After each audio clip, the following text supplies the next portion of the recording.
A black doctor, exhausted from a 12-hour shift saving lives, finally boards his flight home. But when he takes his first-class seat, everything changes. A flight attendant questions him, asks to see his ticket, then accuses him of fraud. Within minutes, security is called. Humiliated in front of other passengers, he's asked to step aside.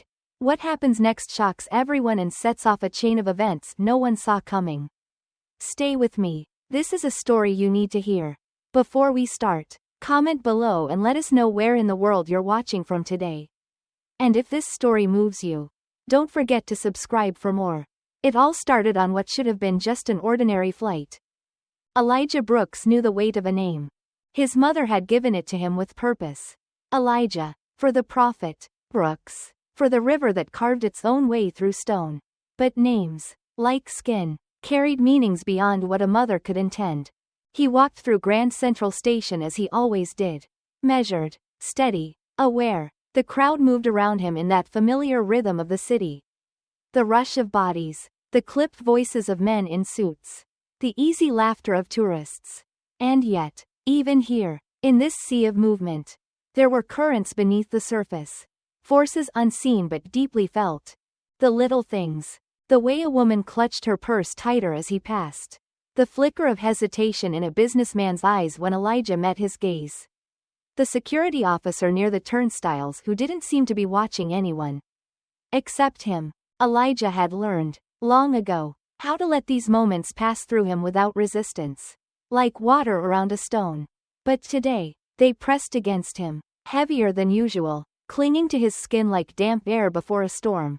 Because today was different. Today, he was going home. The ticket line stretched long, wrapping around the station's marbled pillars. Elijah took his place behind a man in an expensive overcoat. The scent of expensive cologne clinging to the wool. The man glanced back at him once. Briefly, then turned forward again, shoulders stiff. Elijah had seen this before. The way some white men carried themselves in spaces where they were forced to share proximity with someone like him. The way they squared their bodies, as if bracing against an invisible force. The line moved slowly. Minutes passed. Then half an hour. The attendant at the ticket counter was an older woman with hair pinned into a tight bun.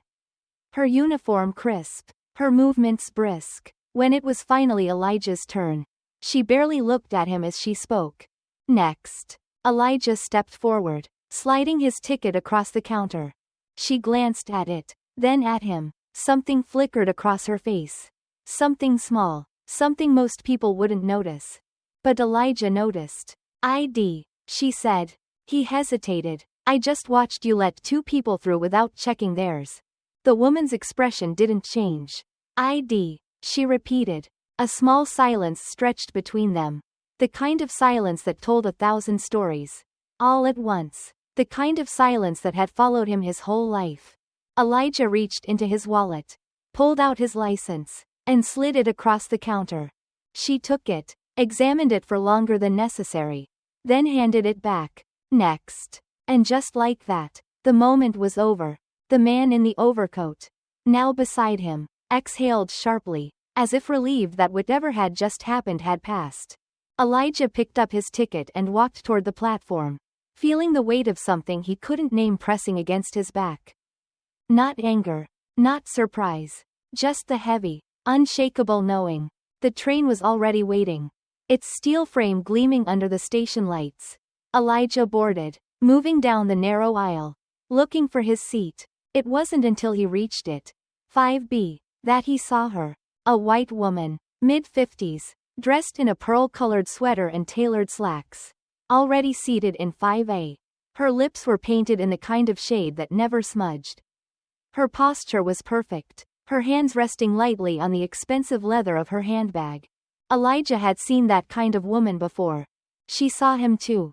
And in an instant, he knew that before he had even placed his bag in the overhead compartment.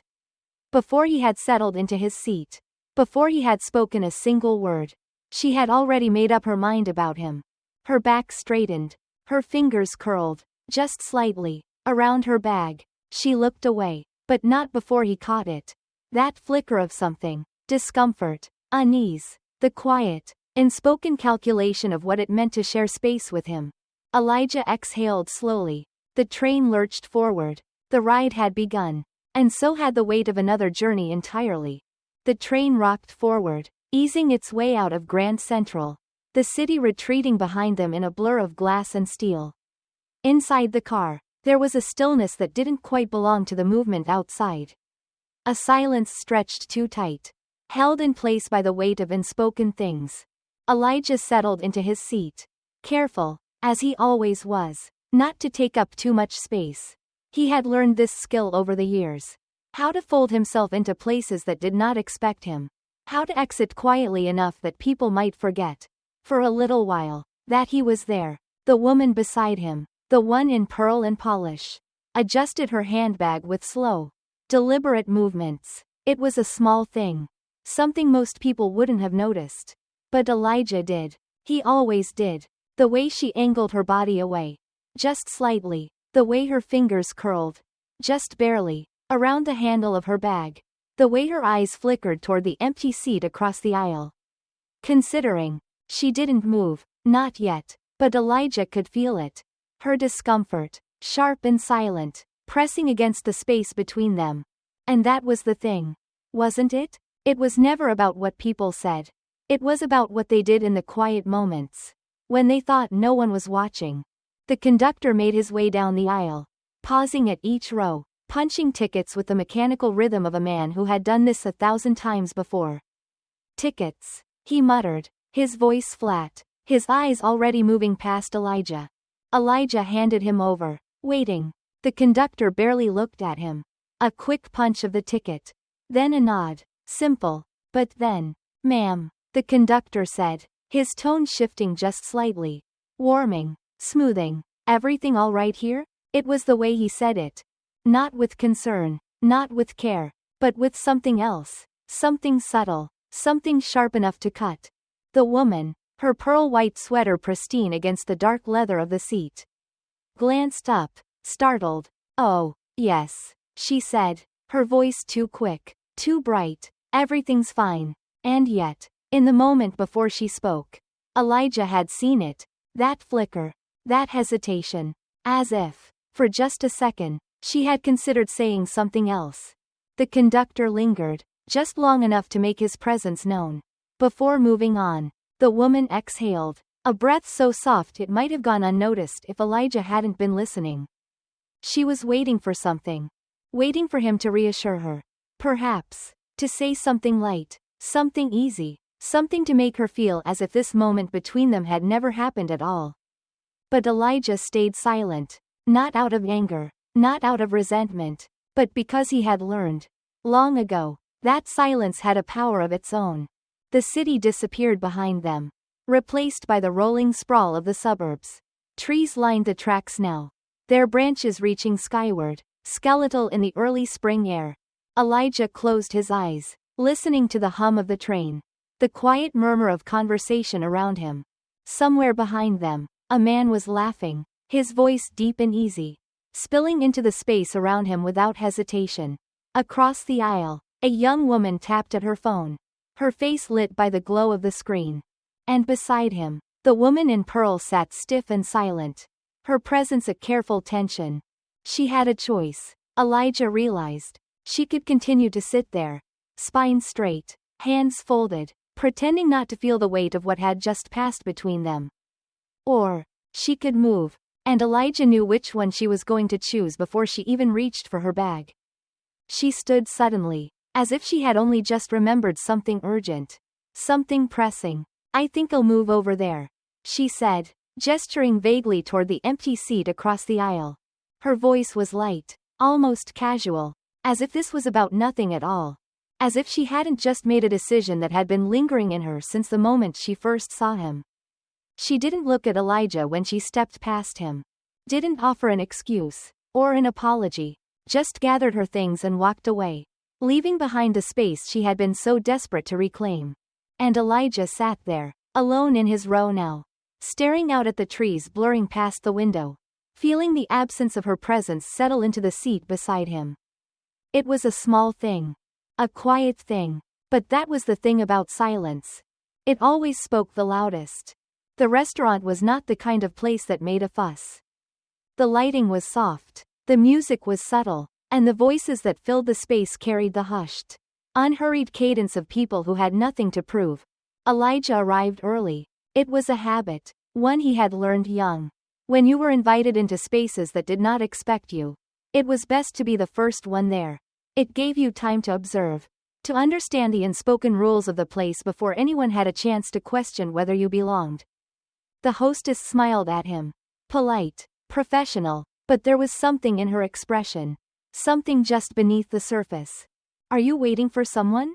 Elijah nodded, offering his name. Waiting. She glanced at the list. Her eyes scanning quickly, her fingers tightening slightly on the podium. Oh, she said. I see. Just one moment. And then she turned, her heels clicking against the polished floor as she disappeared into the back. That was the first moment. The first quiet beat of the evening where things don't quite fit. Elijah exhaled, slow and steady, watching the room. It was a beautiful place. Sleek lines, linen-draped tables, wine glasses catching the candlelight.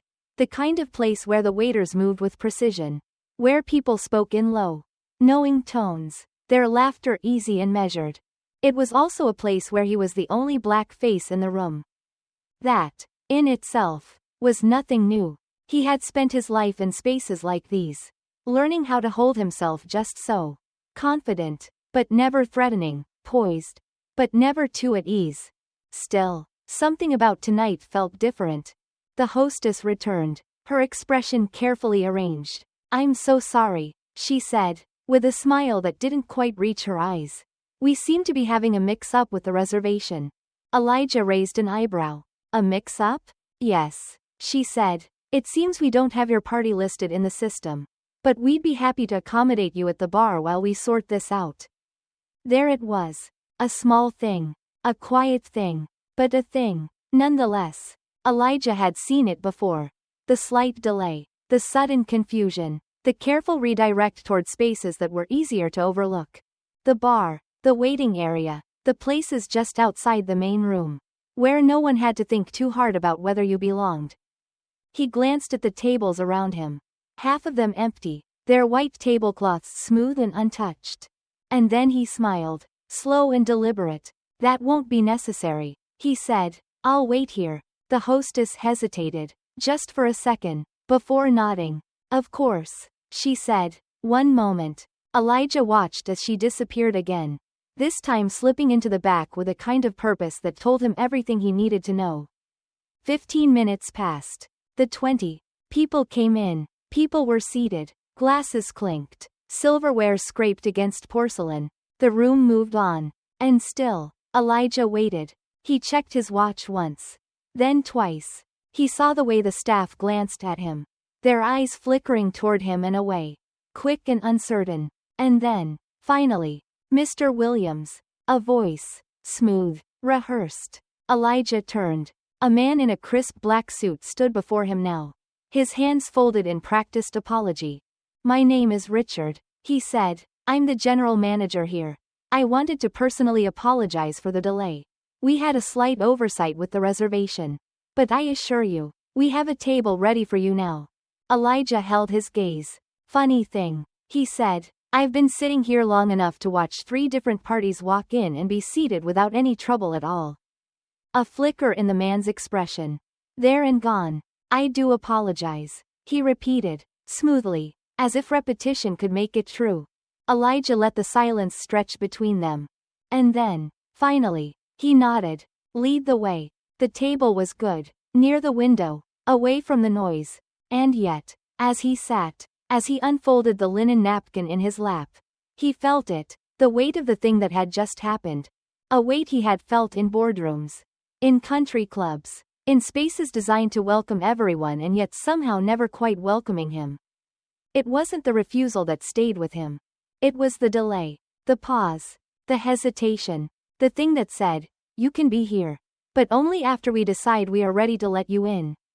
And as he sat there, waiting for his guest to arrive, Elijah wondered, how many times, in how many ways, had he waited before? And how many times would he wait again?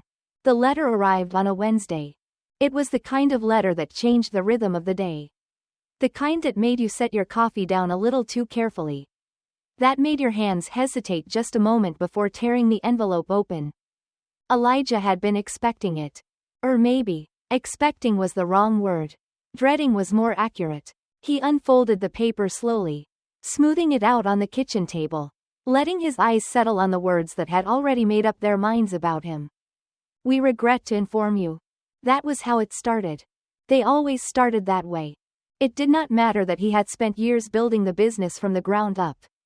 It did not matter that the numbers were strong, that the projections were solid, that he had done everything, exactly as he had been told to do. The loan had been denied. A comprehensive review had determined that his business was not aligned with the bank's current lending priorities. Elijah let out a slow breath. He had heard those words before. They were the kind of words that looked harmless on paper but carried the weight of something much heavier. He sat back in his chair, rubbing his fingers against his temples, the rejection letter staring back at him. Indifferent. Outside, the city moved on. Car horns, distant sirens, the sound of his neighbor's dog barking at something unseen. Inside, Elijah felt something settle in his chest. Something that felt like rage. Something that felt like exhaustion. He thought about the last meeting at the bank. How the loan officer, a young white man with carefully gelled hair, had smiled just a little too tightly. How he had leaned forward, fingers tapping against the desk, nodding in all the right places but never really hearing a word Elijah had said. "You've done impressive work here," he had said. "Truly, but given the current economic climate, we have to be strategic about risk." Risk. That was the word. Elijah had seen businesses come and go. Had watched men who looked nothing like him walk into that same bank with half-baked ideas and walk out with six-figure loans. Risk, it seemed, was a matter of perspective. And Elijah had been in this country long enough to know what kind of men bankers found too risky. "You should sue." That was what his friend Leonard said that night when Elijah told him over drinks. Leonard had worked in finance long enough to know how these things worked.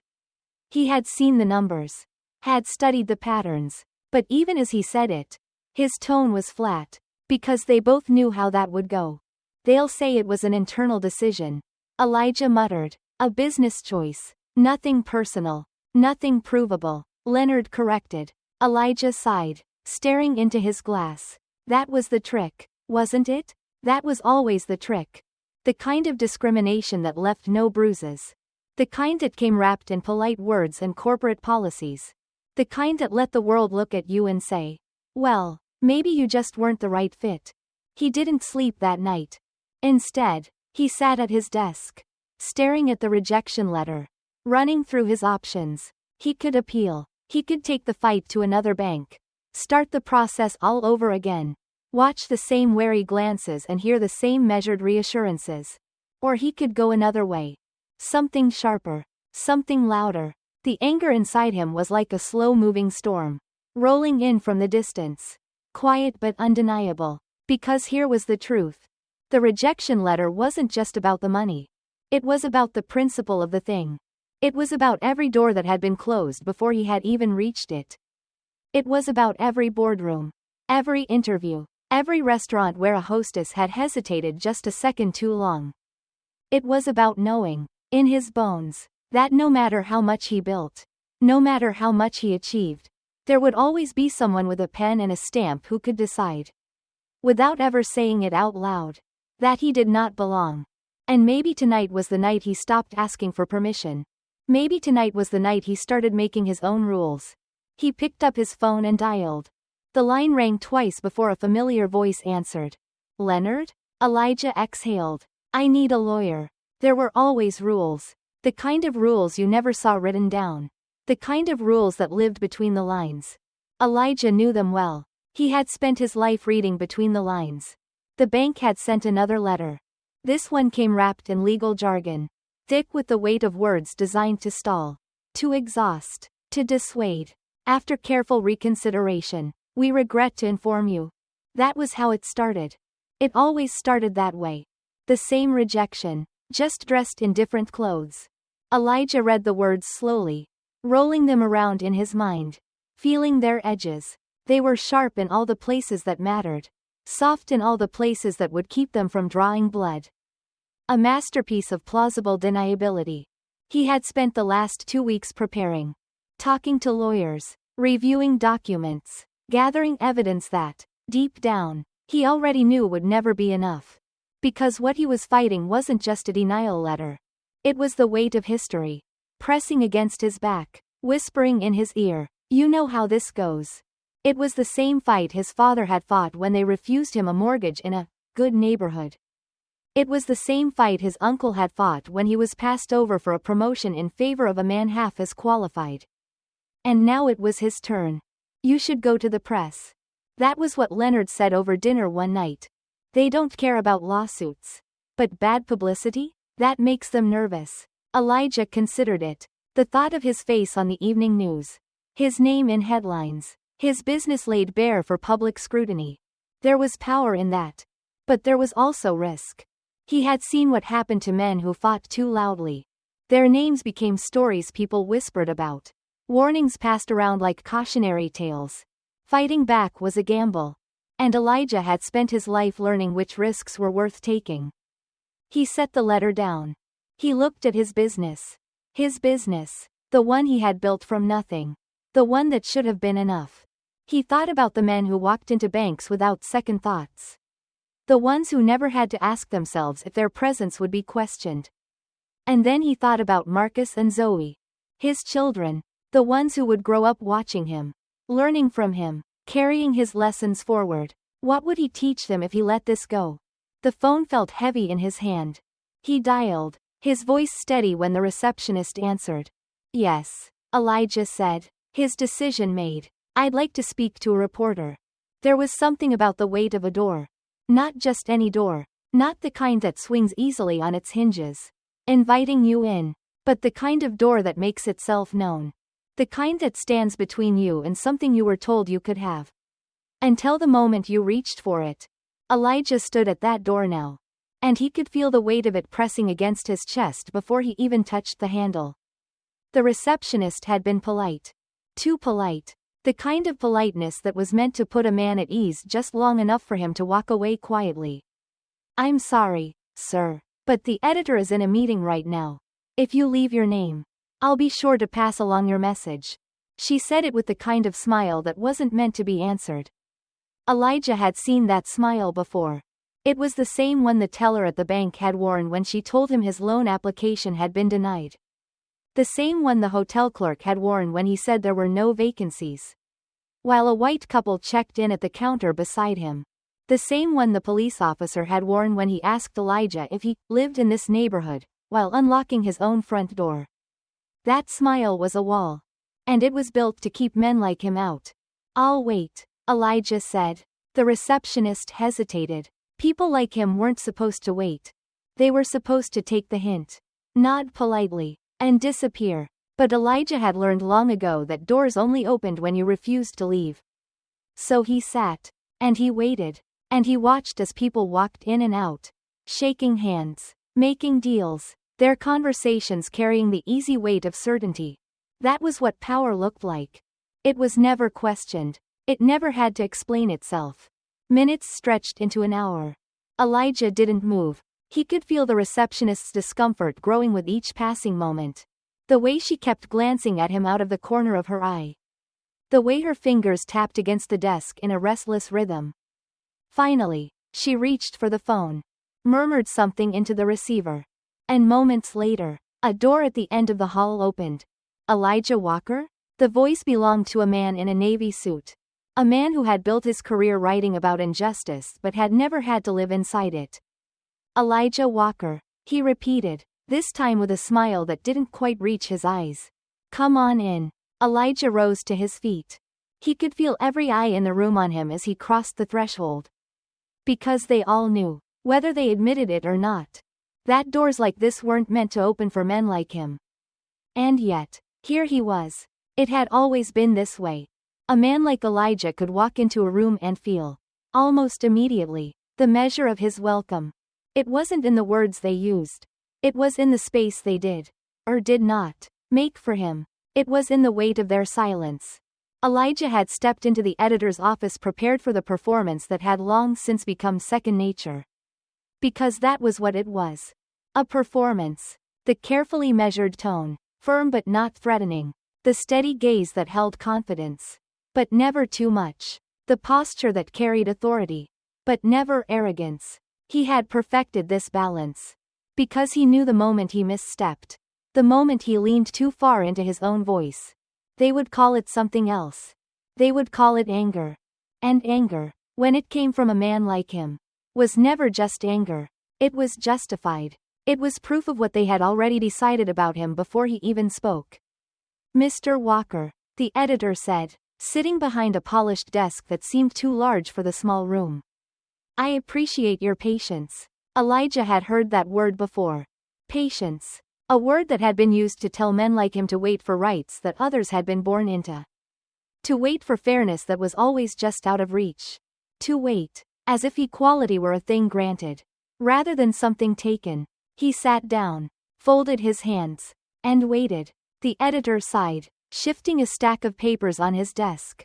"I read your piece," he said. His voice carried the same tone that a teacher might use when offering faint praise to a struggling student. "It's passionate, well argued." He paused. "But you know how these things are." Elijah didn't flinch. He had been in this chair before. Different offices, different desk, different man, same conversation. "It's a little confrontational." The editor continued. "Now, don't get me wrong, I agree with much of what you're saying. But we have to be careful. We have to meet people where they are." Elijah knew this game. He had spent his life playing it. Make it softer. Make it easier. Make it palatable. Because truth, when it came from a man like him, was never just truth. It was dangerous. It was something that had to be managed. "Elijah," the editor said, leaning forward now, as if offering a gift. "This is your moment. People are listening, but you have to know how to talk to them." He picked up Elijah's essay, flipping through the pages as if the words might rearrange themselves under his gaze. "Maybe tone it down. Focus less on division, more on unity." Elijah felt something tighten in his chest. Because he knew what was being asked of him. And it was not the first time. And it would not be the last. There was always a cost. For belonging. For being let inside. For keeping a seat at the table. And the cost was always the same.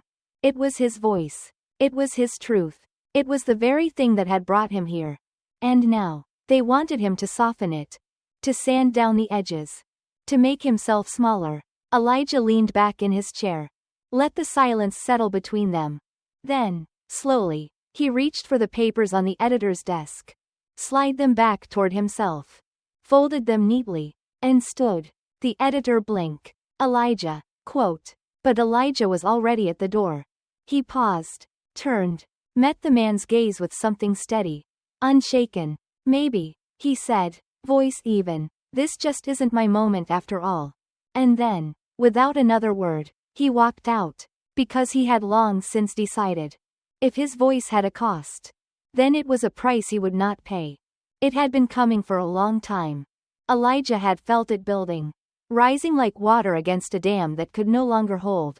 He had been told, from the time he was a boy, to be careful, to mind his words, to keep his head down, to move through the world as if his very existence was a thing to be negotiated, rather than a birthright. But there came a time, always, that a man had to choose.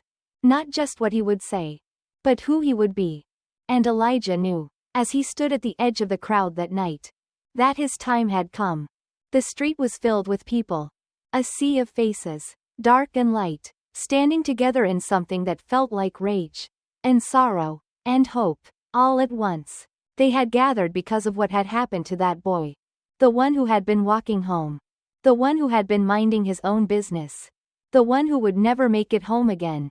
And Elijah knew, as he watched the flickering candlelight reflect in their eyes, that this moment, was something different, because there had been too many names.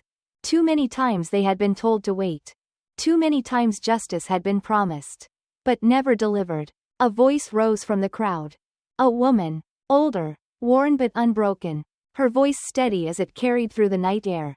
How much more? She asked. No one answered. Because everyone already knew. The answer was always the same. Too much. Too long. Too late. Elijah felt the weight of the paper in his hands. The words he had written. The speech he had prepared. He had spent the night before crafting it carefully. Making sure it said just enough. But not too much. Making sure it was the kind of truth they would allow. But as he stood there, looking out over the faces. The young ones, their fists clenched in quiet fury. The old ones, their shoulders heavy with a lifetime of waiting. He knew. He couldn't give them that speech. Not anymore. So he let the paper fall. The wind carried it away. Forgotten before it even hit the ground. And when Elijah stepped forward, lifting his voice to the crowd, he spoke from the place they had always told him to keep hidden. The place that carried not just his anger, but his love, not just his defiance, but his grief, not just his rage, but his hope. He told them the truth. The kind that couldn't be softened. The kind that couldn't be made small. He told them that waiting had never saved them. That patience had never protected them. That dignity had never been enough to keep them alive. He told them that a man could be dressed in his finest suit, carrying all the degrees the world could offer, with a name they called respectable. And still, they would not see him. Not as he was. Only as they had decided he must be. And then, when the silence stretched long and heavy, he asked them the only question that mattered. What will you do now? Not tomorrow. Not next year. Not when it was easier.